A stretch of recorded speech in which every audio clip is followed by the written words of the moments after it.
I think मुझको रणवीर सिंह के साथ वो था कि उसकी पर्सनालिटी वैसी है कि लोग सोच रहे थे कि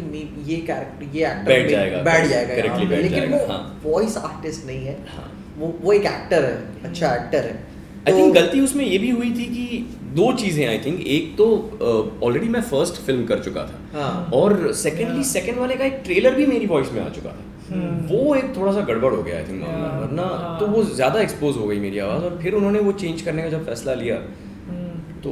क्या आपने मूवी डब नहीं की? कर दी थी। अभी क्या होगा ना #release the Deadpool का वो तो अब भी चल रहा है, लोग अब भी कह रहे हैं, बट वो तो मैंने ही कभी नहीं देखी, I have never seen it my self. But do you think it exist कहीं? वो I really doubt, मतलब मुझे I have no idea what they do with guys Deadpool 2 exist जो करती है तुमको किसी और like that, वो लेजेंडरी ट्रेजर नहीं होता वन पीस का, वो ढूंढने जब अरे निकलना कहीं है, एग्जिस्ट करता इससे है, प्रिंट ढूंढो, 4 कोऑर्डिनेट्स मिलेंगे तुमको। तो अगर डब करी है तो ऑफ कोर्स इट डज ना, मतलब कहीं कोई who knows what they do with tracks of the previous films, yeah, ये सेशन कहाँ होता है, अब तो obviously यहाँ से सेशन वहाँ भेजा जाता होगा या whatever, I don't know what the process is with these things. अब तो जैसे जैक स्नाइडर का हुआ था, 3 से पहले एक बार रिवीजन के लिए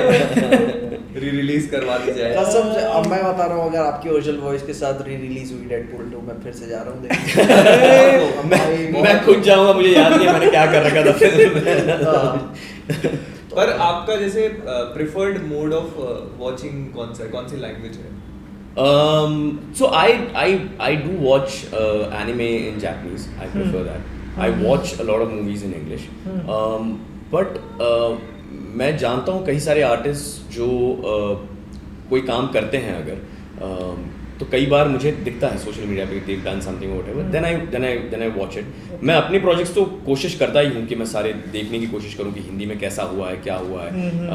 because that's the only way I can figure out कि अच्छा ये यहाँ पे आपको अपनी आवाज में सुन के बिल्कुल पसंद नहीं आती या बिल्कुल मेरा परफॉर्मेंस मुझे पसंद नहीं आता, but I still try to hear it in terms of कि और क्या क्या मैं कर सकता हूँ या यहाँ पे क्या कर दिया है मैंने। तुमको वो आइडिया मिलता है ना कि जब तुम रिकॉर्ड कर रहे थे तो तुमको कैसा लग रहा था और अब वो निकल के कैसा। दूसरा उतना कोई गलती नहीं निकालेगा जितना आपको महसूस होगी इसमें। करेक्ट 100%। मैं तो क्रिंज करता हूँ कुछ लाइनों पे, लोग वहाँ पे हंसे पड़े हैं, मैं बोल रहा हूँ यार पता नहीं क्यों इतना एंजॉय कर रहे हैं, मुझे समझ में नहीं आ रहा है। तो अगर आपको लगता है कि वो चीज वर्क कर रही है, हाँ, so do you try to change it या फिर आपको लगता है कि डिपेंड करता है जब प्रोजेक्ट आता है तब कि मुझे कितनी लिबर्टी दी जा रही है, that's not always the case, but हाँ मैं कोशिश करता हूँ वो पुश करने की, क्योंकि मुझे पता है कि लास्ट टाइम इस पे इतना हंसे थे या ये जोक वर्क कर गया था, तो मैंने वो इस ट्रेलर में भी कोशिश की थी बट वो अप्रूव नहीं हुआ, बिकॉज आई रिमेंबर, हाँ वो अप्रूव नहीं हुआ बिकॉज मैंने ऑप्शन दे रखा था, क्योंकि आई रिमेंबर फर्स्ट जब मैं कर रहा था तब वो पोलियो वाली कैंपेन फेमस हुई थी जगू दादा की, तो वो माउशी जी मैंने वहाँ से उठा के डाला था फिल्म में, और वो जेन्युइनली बहुत मज़ा आया था लोगों को तब कि वो क्यों ये R-rated सुपर हीरो माउशी जी क्यों बोल रहा है, तो वो I try to bring that back but वो नहीं हुआ, but yeah like I said I can try but it's not always the case. अच्छा, वो जैसे कि आपने ग्रीन लैंटर्न से रायन रेनॉल्ड्स का वो ब्रेक मिला आपको, तो मतलब क्या ये कह देते हैं कि अब आप इनकी वॉइस हैं? यार ये this term no official voice gets thrown around a lot in the industry, actually ऐसी कोई चीज़ नहीं है called official voice. Official voice अगर मैं रायन रेनॉल्ड्स की होता तो मेरे पास एक पेपर होता जिस पर मेरी साइन होती है, रायन रेनॉल्ड्स की साइन होती है और उस पर लिखा होता कि मेरे अलावा कोई ये वॉइस करेगा तो उसको कोर्ट में लेके जा सकता है, वो तो नहीं है। That's the only way it's official, know something is official when it's on paper, it's signed, it's a document of proof, तो वो तो नहीं होता। what that is used for generally is when you end up voicing for a certain actor for a lot of films, तो बोला जाता है कि आप उन्हीं की आवाज़ हो या आप ऑफिशियल या उनकी आवाज़ आपके अलावा किसी पर सूट नहीं करती या you know those kind of things, but people do tend to use the term official voice which I don't think is right, और यू नो लीगली एंगल से आप देखें तो भी ऑफिशियली वॉइस आप नहीं बोल सकते, आपको नहीं बोलना चाहिए, but you know people do use that. लोग बोलते हैं जैसे कि फ्री गाय में जब देखा था मैं, हाँ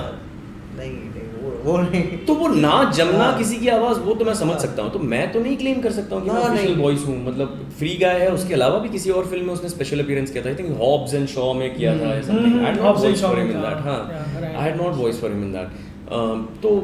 even Allu Arjun for that matter, मतलब उनकी कितनी सारी फिल्में की हैं, but I didn't voice for Pushpa, मतलब तो हाँ, so I can't be like कि नहीं मैं ऑफिशियल वॉइस हूँ, I can't turn up court case कर रहा हूँ मैं। हाँ, मतलब मैं ऑफिशियल वॉइस हूँ, आप चेंज कैसे कर सकते, नहीं कर सकते। और ये चीज़ अभी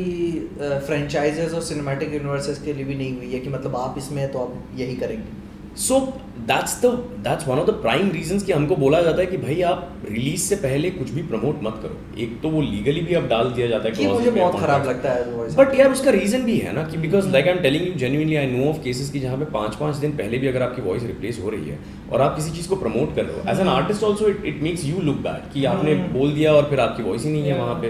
and that's happened to so many people. So genuinely वो भी करना एक गलत ही बात हो जाती है। तो लाइक आई सेड, हम उस कड़ी में ना सबसे आखिरी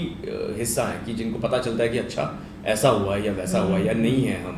या कई बार तो मैं कुछ डब करके आ जाता हूँ, YouTube पे मेरी आवाज़ नहीं होती है, एंड देन आई रियलाइज अरे मेरी आवाज़ ही नहीं है इसमें, या चेंज हो गई है। You are not even informed as an artist in lot of cases. हाँ,